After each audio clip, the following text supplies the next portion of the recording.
Coming up on Network Africa. Mozambique's opposition calls for a rerun of the general election, alleging intimidation, violence and vote rigging. Rights groups accuse the government of Tanzanian President John Magufuli of increasingly repressing political dissent.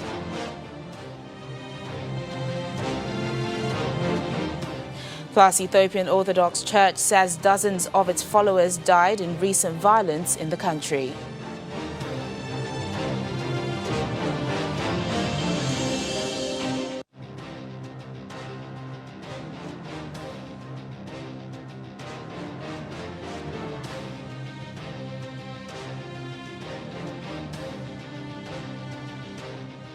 Hello and a warm welcome to the program. I'm Teniola Shoboale. We begin the program this week with news and happenings that made headlines over the weekend. On Sunday, the National Election Commission announced that Mozambique's incumbent president, Filipe Nyusi, secured 73% of the vote in the presidential election, while his party, the ruling Frelimo, also won big in the legislative and provincial contests. His main rival, Osufo Mamade, of a former guerrilla movement turned main opposition party, Renamo, trailed behind with 21.88% of the vote. In Zimbabwe, President Emerson Mnangagwa described Western sanctions as illegal and called for them to be removed. Enough is enough. The illegal sanctions are an albatross to the development, well-being and prosperity of the people of Zimbabwe. Sanctions must go. Remove them now. Mnangagwa has so far failed to unify the country since taking over from the late Robert Mugabe, who was ousted in a coup in 2017. Hopes of a swift recovery have faded as the economy struggles to exit its deepest crisis in a decade. In solidarity with Zimbabwe, protesters marched through the streets of Pretoria, South Africa. Zimbabwean leaders and selected companies are under targeted sanctions from the US and the West, who accuse them of human rights violations. The protesters, Zimbabwean nationals based in South Africa, in conjunction with South African political parties, handed over their demands to the US, the UK, and other Western countries' embassies, demanding the removal of sanctions. These sanctions are dividing us as a region, because they are forcing Zimbabweans to flee their country and become beggars in other countries, which somehow creates some of the problems of instability in the region. So it's in our interest as the ANC and as South Africa and as a region to have the sanctions against Zimbabwe lifted. And finally, on Saturday, thousands of kite lovers from across the world gathered in South Africa for the 25th Cape Town International Kite Festival.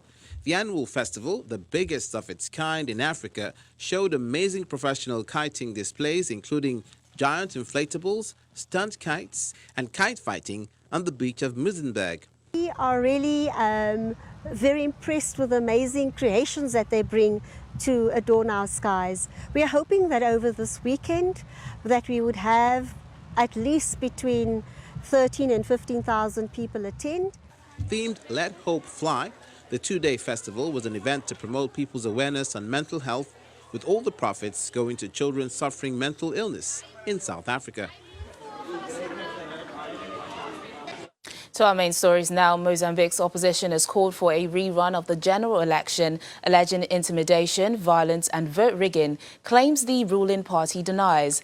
President Filipe Nyusi secured another 5-year term after a landslide win in the general election. He won 73% of the presidential vote.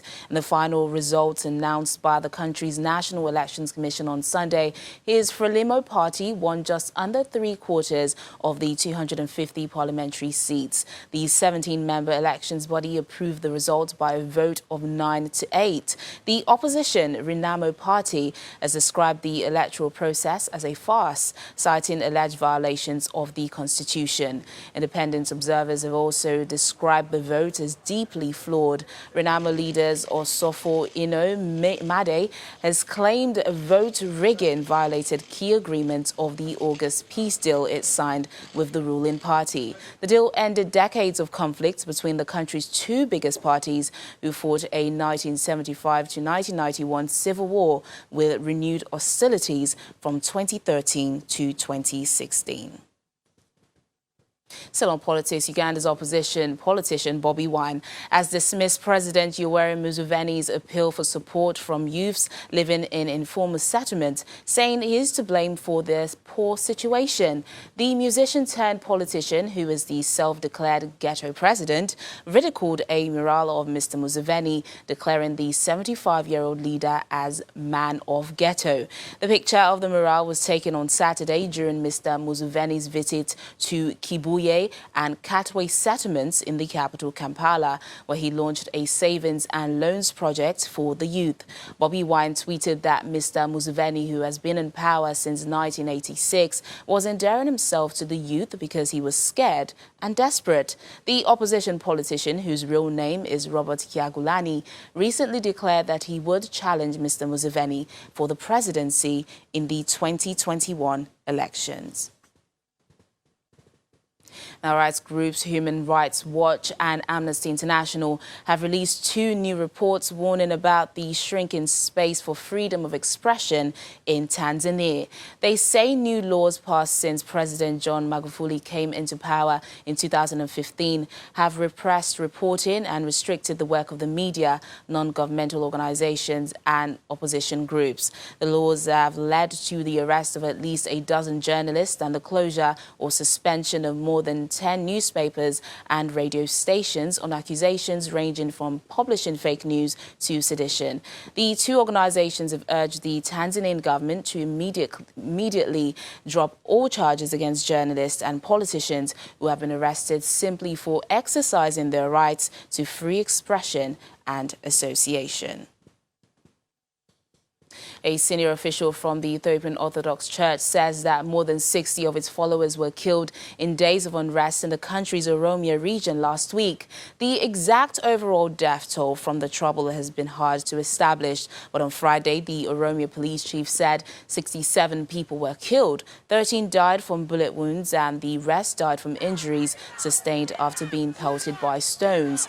The unrest broke out after influential Oromo activist and journalist Jawar Mohammed said that attempts were made to endanger his life by removing his bodyguards. Some have alleged that the killings were the result of ethnic and religious tensions, but there has been no official explanation. Soldiers have been deployed in areas affected by the violence. On Saturday, Prime Minister Abiy Ahmed described what had happened as evil acts and said people should avoid division. Joining us now for more on this growing unrest in Ethiopia is Alistair Wilcox, an African Affairs analyst. Alistair, thanks for joining us on Network Africa. Thank you very much for having me, Tenny.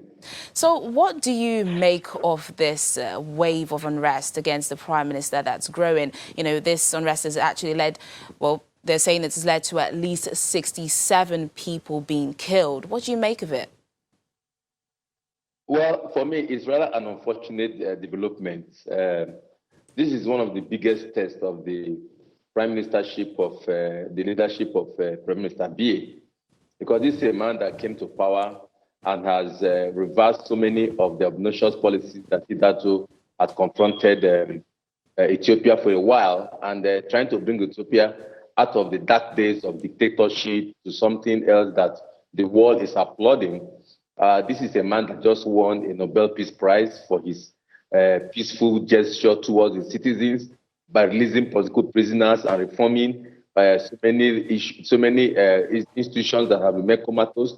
This is a man that has been applauded for seeking peace with his neighbor, Eritrea, in a long and senseless war that carried on for too long.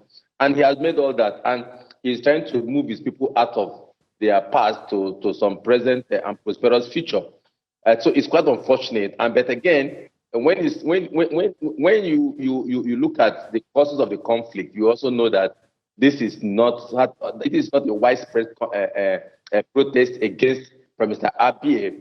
It is a personality clash because it is mainly by his brother and Oromo like him that this crisis is coming about. So it is not a widespread Ethiopian crisis.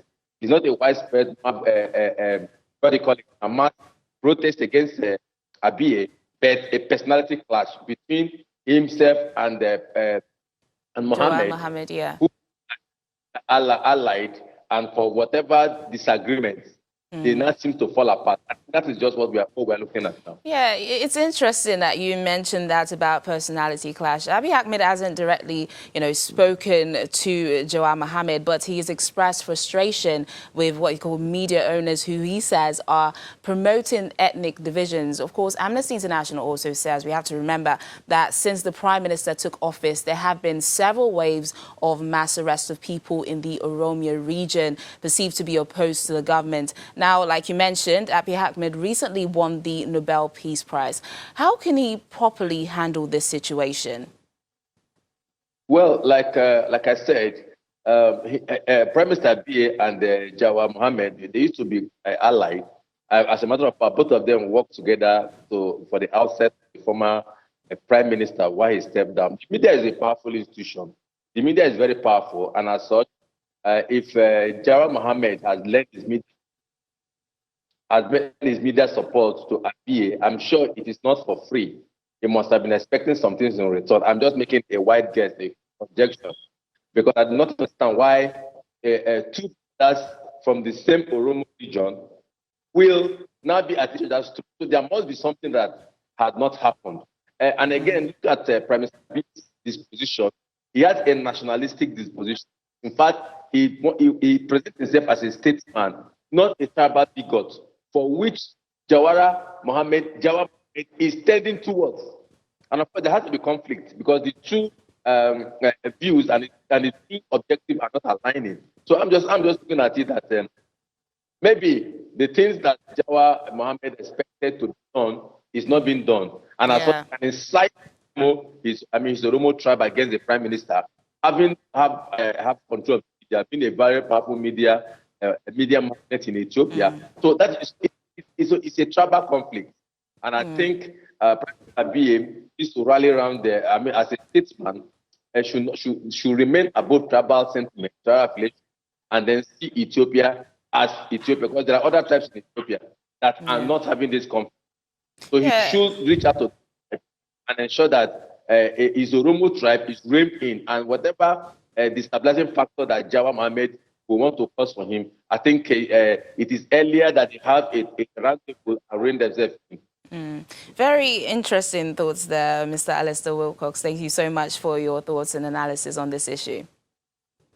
I'm most grateful. I wish Ethiopia very well. Yeah, thank you.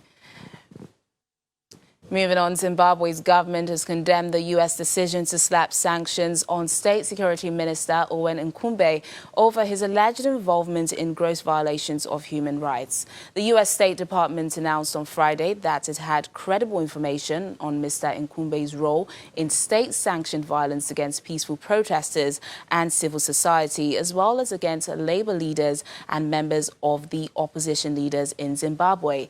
These sanctions were announced as President Emerson Mnangagwa led the country in an anti-sanctions march in the capital, Harare. The Zimbabwean government says the sanctions have cost the economy billions of dollars in lost revenue as it battles shortages of basic supplies such as fuel, power and water. These sanctions were imposed since 2001 on top members of the ruling ZANU-PF and the military. Now, Egyptian President Abdel Fattah al-Sisi has issued a decree to extend the country's already imposed state of emergency for another 3 months. According to the decree, the armed forces and the police are to take necessary measures to face the perils of terrorism and its finance, maintain security nationwide, protect public and private properties, and preserve the lives of citizens. Under the Egyptian constitution, presidential decisions to renew the state of emergency must be approved by the country's parliament. President al-Sisi first imposed a 3-month nationwide state of emergency in April 2017, following a twin bombing at 2 churches in the northern provinces of Garbia and Alexandria that killed at least 47 and injured over 120 others. Still ahead on the program.